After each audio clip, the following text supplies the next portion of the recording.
Welcome back, guys and girls. Welcome to Yo Poker Vlog number 4.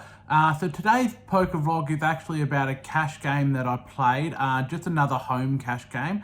The blinds were 50 cents a dollar like normal, and buy-in was $30 maximum to start with, and then you could rebuy for another $30 and then eventually $50 as well. So just a quieter night. We only had 8 players there tonight, so I'll get started with some hands. Okay, so the first hand of the night, it gets around to me. I'm in middle position. I look down at 5-6 unsuited. So I'm going to do a little bit of a tricky play here. I'm actually going to raise. So I raise to $3. The player next to me calls the $3. The one behind the button also calls. The button calls, the small blind calls, and the big blind calls. So we're 6 ways to the flop. Not a great situation. The flop comes 3, 4, 5. So I've hit top pair here with a pretty terrible kicker. But I do have an open-ended straight draw as well. So the small blind shoves for $5.50. The big blind shoves for $2, so still $5.50 to call. I think I could probably raise here, but I actually just decide on a call. And everybody else also calls. So we're still 6 ways to the turn. The turn comes the jack. I'm thinking at this stage that I'm probably good, but I'm not quite sure. With that small blind and the big blind in there, I could possibly be against 2 pair, no worries. I could also be against top pair with a better kicker. So I just decide on a check here. And everybody else checks behind me. So that's a little bit worrying, because I should have probably raised here, I think. I think that was a mistake of mine. Then the river comes the ace. So anybody that's got a 2 actually just got the straight. Not a great card for me, really. I just feel like somebody is playing, wanting somebody else to bet here. So I decide on a check to see what happens.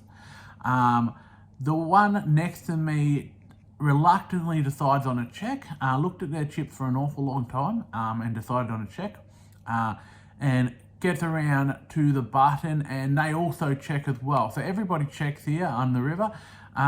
So I don't have to show, because the one next to me that was very reluctant to raise here, and it looked like he wanted to raise, throws over pocket 4s for trip 4. So luckily I didn't raise here, and lucky I didn't bet on the turn there. I still just do think it was probably a weak play of mine. I don't think a lot of people would have hit trips there, but I do also think that I saved a bit of money on the river. So I'm pleased with how I played at the end, but that player, I think, played it quite weak. I think he should have definitely put a bet on, but he could obviously have been worried about the 2 there. But if you put a bet on of, say, $6, $7, he's really probably might get a call from somebody that's got 2 pair. So, and if somebody's got the straight there, they'll just raise you. So, but he probably thought there was enough in the pot, because this was a sizable pot. So, unfortunately, I don't get the win on the first hand, the first notable hand of the night.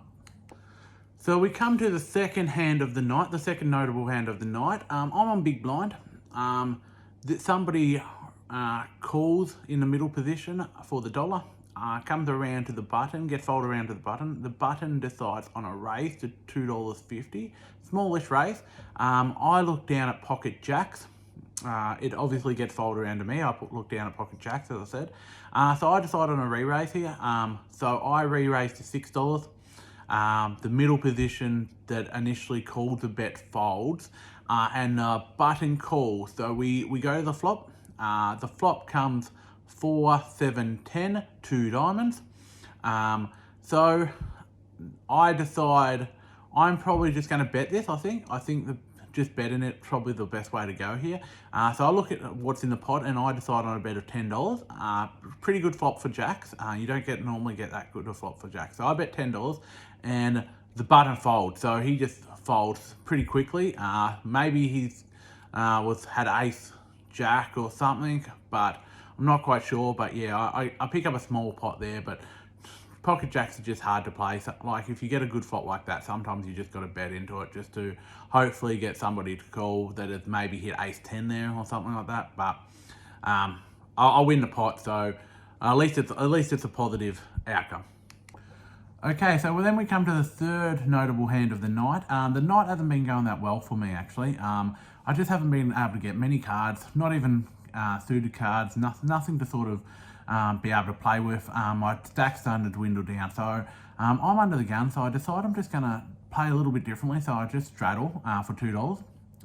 So it comes to a middle position who raises the 6. The button also calls and the big blind calls, and I look down at 6, 7 of hearts. Already got $2 in there, so I thought, well, might as well put $4 in. I've only got $5.50 behind me, so my plan is to hit something and go all in. Well, that plan doesn't really work. The flop comes 8, 8, 3. One heart though, which doesn't really help. But there's enough in the pot that I decide I'm just going to push here and try and represent the 8. Or even the 3 and hope that no one calls. So I push all in for $5.50. It gets folded around to the big blind, who actually calls a bet, which was a little bit of a strange call because when he flops it over, he shows pocket aces. So I'm surprised he didn't actually raise here more than the $6. We've already 2 calls and me probably coming along. I think aces was pretty weak play to actually just call $6, but I'm not complaining. So I've got to hit something. So I asked if he wants to run it once or twice. He decides to only run it once, which is fine. So the turn comes the queen of hearts. So now I've actually got some outs. I just need a heart.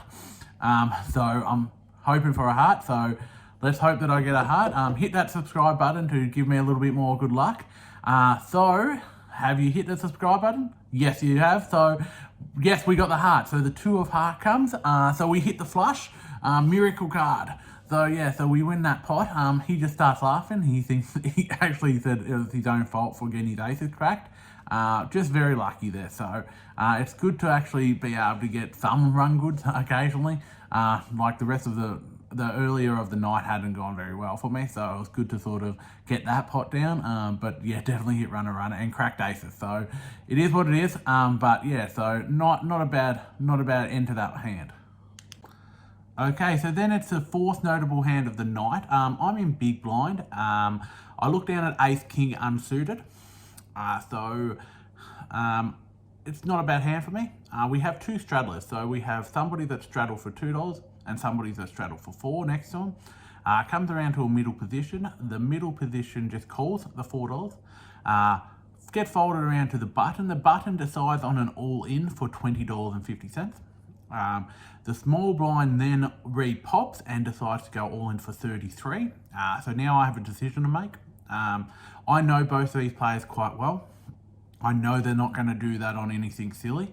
So I know that I'm potentially up against kings, queens, jacks, potentially aces, ace, queen, ace, jack, like premium. I'm definitely in against premium. So I contemplate for a little bit and then I decide to call the 33 and the other 3 players fold. So we're going 3 ways to the flop with 2 of them already all in, so there's no further betting on this. The button turns over jack, queen unsuited, and then the small blind turns over pocket jacks, which is actually good for me because that means that one of his jacks is out, so all I need to do is to hit an ace or a king here. So the flop comes 6, 4, ace.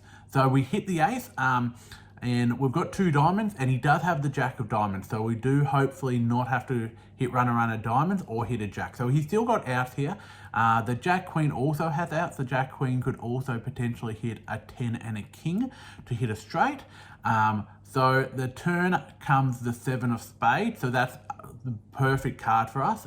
It's very much a brick. So that means the jack queen is out of the pot, and now I've just got to beat the jacks and just hope that he doesn't hit the case jack. So the river comes the 4 of diamonds.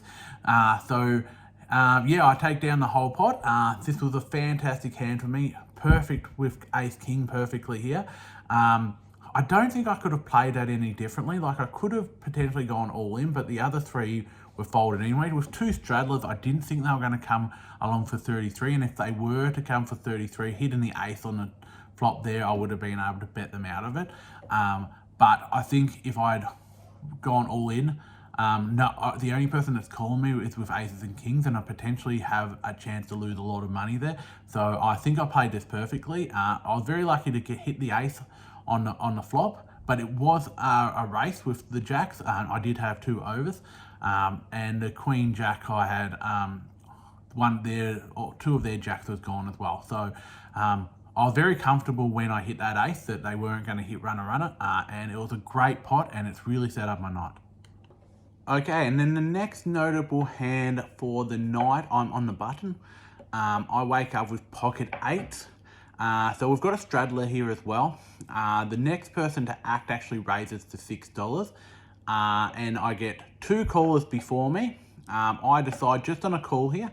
The small blind folds, the big blind calls, and the initial straddler call. So we're actually going 6 ways to the flop. This is perfect for my hand here, because if I do hit an 8, it's going to be quite well disguised, and I am going to get paid off really well. This is what we call set mining. Now, a lot of the time people won't do this with 8s or above, but sometimes it can be quite profitable if you do it. Sometimes you need to raise to get more people out of the pot.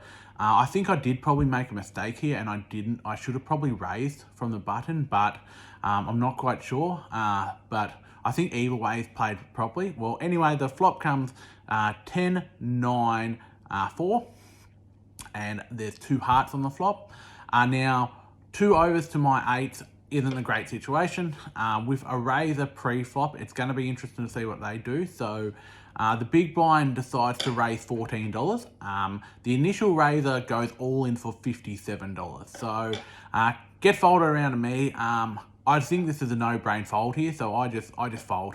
And the other player folds as well. So the initial raiser does show that he had pocket kings though. So I think the way I played this, the reason I'm including this is because I wanted to show you that sometimes when you get those middle pairs, doesn't mean you necessarily have to raise with them.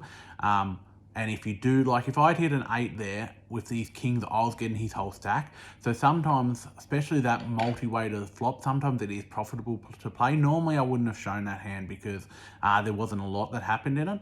But I just wanted to really show that sometimes you can play these a little bit differently. But yes, unfortunately, lost a little bit, but not much, and had a chance to set mine. So hopefully next time I hit those trips and someone else has kings. So. Okay, and then for the last notable hand of the night, I'm in small blind. Under the gun raises to $2.50. We have a call in middle position and gets folded around to me. I look down at ace king unsuited. So I'm definitely going to raise here. So I decide on a raise of $10. Under the gun calls and the middle position fold. So we go to the flop. The flop comes king, 6, 4. All rainbow. So I decide on a sneaky check here. I decide that I'm gonna check and see what happens. He also checks behind me. So we come to a turn. The turn is a 2. I decide on another cheeky, sneaky check here. I just decide that I'm gonna slow play this king and hopefully that he hits something. Well, it actually works. The guy goes all in on the turn. Now, he goes all in for $50. Now, I'm a little bit concerned because I'm thinking potentially did he have low pockets and hit trips here? So I think about it for a little bit, and then the way that the player plays, I just don't think that he could have potentially had that. So I call, and he flips over 7-2.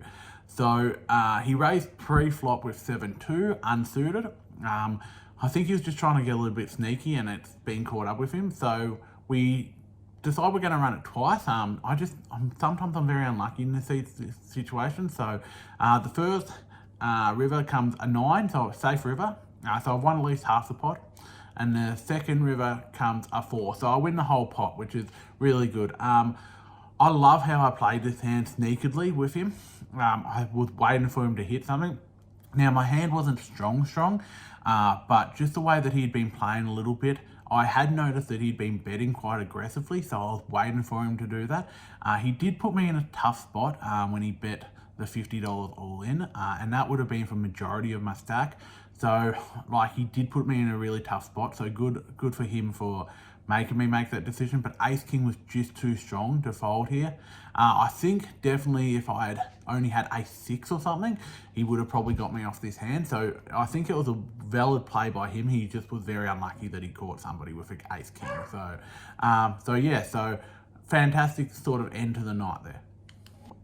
Okay, so that's actually the end of this poker vlog. It was a small session. About 4 hours we played for. I bought in for $50 and I cashed out for $105. So $55 profit there, which is nothing to sneeze at. Really, really good little session. Not my biggest win session, but at least it was a win. I did play a few hands right, I played a few hands wrong. Couldn't get much going in sort of the first 2 hours, and then really picked up steam towards the end, which sort of helped an awful lot. That last hand definitely helped. That picking up his nearly $60 there really helped me, which was a great end up. A great session for me. So $50, $55 profit. All right, so thank you to everybody that's actually watched these vlogs, especially the people that have watched them all the way through. I really appreciate the support. Now, if you haven't, please subscribe to our channel. We will be having another competition shortly on one of our next poker discussion vlog. But if you haven't subscribe, please subscribe. You won't miss any content, and it does really help out the channel. So if you do want to check out any of our other videos, there should be some videos up here. There should be a poker vlog, another poker vlog, and potentially a poker discussion one as well. So please check them out. They're definitely worth watching, and thank you again.